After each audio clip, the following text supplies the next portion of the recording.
Hi, Rob here from AU Wax Melters, here today to talk about wax melters. This video is directed for candle makers in particular, and what you should know before you make a purchase on a wax melter.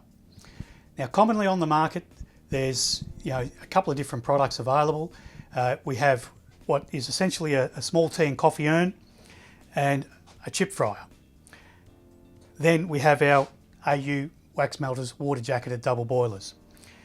Now, the difference between these products are these two are both direct heat wax melters, and although some people have enjoyed some reasonable success with the deep fryer models, given that they are readily available and do actually give a little bit of temperature control, really unless you're managing that product very closely, you're most likely damaging it and really only capable of doing very small batches and more than likely producing a fairly inconsistent product. When we move across and look at the tea and coffee urns that are coming available on the market, the thing to remember is that the thermostats and the thermal switching in these units are designed for water and for making tea and coffee. They really easily will measure the temperature of water.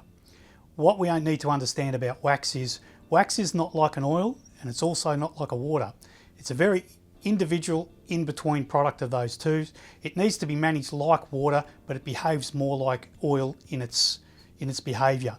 So if we go at it like it's oil, we'll definitely burn it and damage it.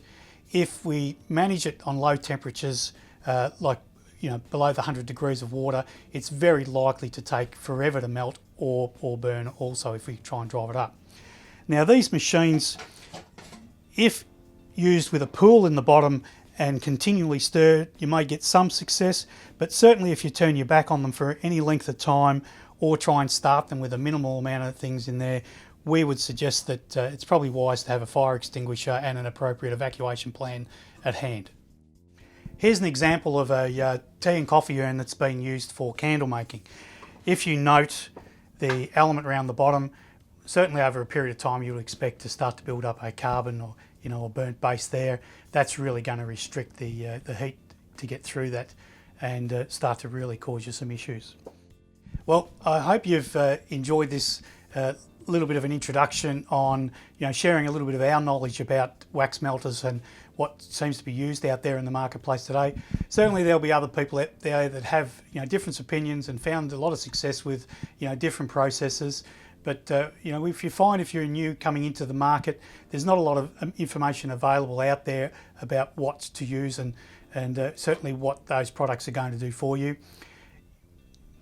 AU Wax Melters started out with the intention of making an industry standard electric double boiler that was appropriate for those products, that was released in a market that currently doesn't have any regulation.